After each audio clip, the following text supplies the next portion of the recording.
Hi everyone, so today I'm going to tell you about non-ionizing radiation, which is the part of the electromagnetic spectrum that cannot ionize. So that's the light, the infrared, microwaves and radio waves. So if you remember the electromagnetic spectrum or the EM spectrum, in order of frequency or energy from high to low, meaning in order from short wavelengths to long wavelengths, you have the gamma rays, X-rays, ultraviolet, then visible light, infrared, microwaves and radio waves. Now, as I go down in frequency and energy, so as the frequency and the energy of the waves decrease, their wavelength increases. The lower part of the spectrum, so visible light downwards, is known as the non-ionizing radiation. So they carry less energy in each photon and their main effect is warming up stuff. While the top part, which there's going to be a video about it, is known as the ionizing radiation. So they carry lots of energy in each photon and these photons have a strong local effect and they can ionize. So today I'm focusing only on this part, okay? So starting from going to the shorter to the longer wavelengths in terms of non-ionizing radiation, I'm going to start with the white light. Now, the light white, the best way to show it is actually showing you this demo, which is the Newton's wheel. Now, obviously, this is a video, so I cannot or I don't know enough of technology to be able to show you that. However, I'm going to add this video on the description of the video. I'm going to add this video in here on the description of this video to show you the Newton wheel. Now, what happens is when you have the Newton wheel, which shows all the colors of the rainbow, all kind of mixed up, so different sections, different slices of the wheel has these colors, and you make it move really quickly, all the colors are going to mix and are going to give you white light. So that means that all light colors, all the colors of the rainbow, so all the colors of the visible spectrum make up light, okay? So starting from the violet, which is the one that has a shorter wavelength and higher frequency, to red, which has the longer wavelength and lower frequency, all of these colors, so the violet, the purple, the indigo, the blue, the green, the yellow, the orange and the red, all of them make white light. And all light sources, including the sun and light bulbs, give off white light, okay? Now, about white light, you just don't need to know that all the colors of the rainbow make that light. You also need to know kind of the order that they show on the rainbow. So I have this diagram here that hopefully helps you. So all the colors of the rainbow, starting from the violet, which you can see here on the bottom, that one has the shorter wavelength, okay? So therefore the highest frequency is the one just before ultraviolet. And then you have red at the end with a longer wavelength, and you can see that in the picture as well, okay? So if it has a longer wavelength, means that the frequency is lower, and it's just the one before infrared. So that's why we have ultraviolet and infrared as the wavebands just next to the white light, okay? So white light made of all colors of the rainbow, and then you need to know the order. So red, orange, yellow, green, blue, indigo, and violet, okay? Again, watch the video if you don't have the chance to see it in lessons, the Newton wheel, okay? Then after this is infrared. Now I like to start with this because I want people to think about which of these objects or which of these things emit infrared radiation. Infrared radiation has to do with heat, so it's thermal radiation. So which of these emit thermal radiation? I'm going to give you the answer right now, so pause the video if you want to think a little bit. And the reality is all of these guys emit infrared radiation, even the ice cream, even the person, okay? So all objects emit infrared radiation unless they are at absolute zero, which is 0 kelvins, okay? Absolute zero is minus 273.15 degrees Celsius. So everything emits infrared, okay? Even the universe is at 3 Kelvin, okay? So minus 270.15 degrees Celsius. So everything emits infrared, okay?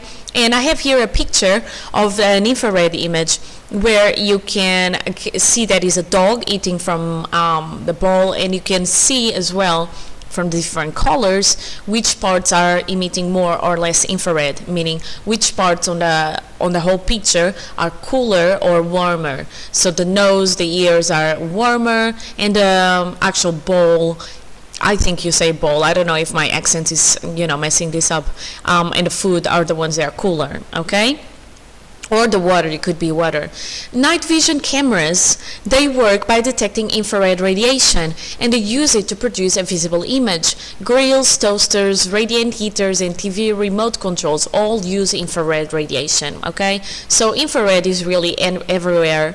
And as you can see, there's another picture of a dog and the surroundings taken with a night vision camera, and again you can pick up the dog and the image by knowing which parts are cooler and warmer, okay? Now, we use infrared for several things: optical fibers, remote controls, infrared scanners, and infrared cameras. So, optical fibers. Infrared is absorbed less than light in the glass fibers, so infrared is being used. If you think about all this fast technology and internet, this is all using optical fibers. More on the optical fibers in another video, okay? Remote controls. So a sequence of infrared pulses or waves is sent from the control to the handset carrying information. If you remember my video about waves, you know that waves carry energy and information. So as the pulse of infrared is sent, it carries the energy and the information about changing the channel, for example, okay? Infrared scanners, they are used in medicine to detect hot spots on a body's surface. Hot spots can mean that the underlying tissue is unhealthy. If you think when you get a wound or when you have an infection, you may feel that that zone is warmer because you have a flow of red blood cells getting closer to that area, trying to, to fight off the infection. So if you get it on an infrared camera, you are going to see that place as warmer than everything else in your body. So that's going to be used in medicine. And finally, infrared cameras, to find people and animals in the darkness through their body heat, and to detect where a house can be losing heat as well, which is pretty good if you want to save in energy bills and insulate your house a little bit better. And I showed you a video about this as well, okay, called about insulating homes or something. I don't know if you are a fan of the CSI series, but there is one episode, I think is in season 6 or 5, where Nick is buried underground, and then the whole team is trying to find him, and they use an infrared camera to look at the ground. They cannot see, of course, because they don't have a vision that can see under the ground, but by picking up his body heat, they could find him, okay? So you can see that being used as well. Now, a quick exercise about infrared. Tell if the sentences are true or false, and correct in case they are false. Again, pause the video if you want to try them, which you should. So, infrared radiation has a shorter wavelength than light. That is false, okay? Because infrared is below light, it has a longer wavelength. Infrared radiation has a lower frequency and energy than light. That is true. That is why it has a longer wavelength. Hot objects emit infrared radiation, cold objects don't. No, all objects emit infrared radiation unless they are at absolute zero, which is 0 Kelvin, which is minus 273.15 degrees Celsius. The hotter the object is, the less infrared radiation it emits. So, no, the hotter the object, the more infrared it emits. The hotter the object, the more heat it has to give. Infrared can be used in night vision to search for people and to see where a house is losing heat and needs to be insulated. So this one is true.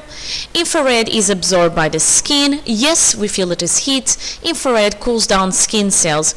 It is false, it warms them up, and it can cause burns as well if you're not careful, okay? Now, radio waves and microwaves, which are the last ones of the non-ionizing radiation. So, radio waves, which actually have the longer wavelength and the lower frequency of all of them, you can use them to watch TV and listen to the radio. The radio waves have long wavelengths, so they can diffract or curve round hills, and therefore you receive radio signals. You know about this because I told you about a video or I gave you a video about wave properties called diffraction. And then microwaves. The microwaves make water molecules in food vibrate, and this heats up the food. Your mobile phone and satellite TV uses microwaves as well, okay? So radio waves and microwaves, they almost overlap, and you're going to get to know a little bit more about them in the next video. They almost overlap, but they are used in TV, in radio, and in mobile phone signals. Mobile phone is for the two of them, TV for the two of them, but depending on the TV, and then radio is most likely radio waves, okay? Now, the big difference between the radio waves and the microwaves is about a layer in the atmosphere called the ionosphere. So the ionosphere is a layer of gas in the Earth's upper atmosphere, and it reflects radio waves with frequencies that are smaller than 30 megahertz, so 30 times 10 to the power of 6 hertz. But it lets microwaves pass through. So if you want satellite TV, you are going to use microwaves. If you want something that you want to be sent over long distance, you can use radio waves, because they will be, so using a certain frequency, they will be reflected, and therefore they can reach further distances. So from the diagram in there, A shows microwaves and B shows radio waves, okay? So just to check, and then I have a quick exercise. Non-ionizing radiation check. White light contains all the colors of the visible spectrum. Infrared radiation is used for carrying signals from remote control handsets and inside optical fibers. More of this in another video. Microwaves are used to carry satellite TV and mobile phone signals. Radio waves are used for radio communications, TV broadcasting, and mobile phones. And non-ionizing radiation can heat. Infrared can cause skin burns, okay? So just, you need to know all of this stuff already, of course, but you can also do exercises to do with this topic using that formula called wave speed equals frequency times wavelength, and remembering that the speed of electromagnetic waves is the same as the speed of light. So 3 times 10 to the power of 8 meters per second, or then 300 million meters per second, okay? So the exercise says, I got this exercise from my QA, by the way. A mobile phone gives out electromagnetic waves of frequency of 900 million hertz. Calculate the wavelength of these waves. The speed of electromagnetic waves in air is 300 million meters per second. So you want the wavelength, so wave speed equals frequency times wavelength, so that means that wavelength is wave speed over frequency divided by the frequency, okay? So you get the speed divided by the wavelength, so that's 300 million divided by 900 million, that gives you 0.33 meters. And again, always show the answer with the units. So 1 mark for the units, normally 2 marks by getting the answer. 1 out of these 2 marks is by doing the correct substitution. So always show you're working out when doing exercises. And that is it for today about non-ionizing radiation. Up to my next video. Be happy and healthy. Bye!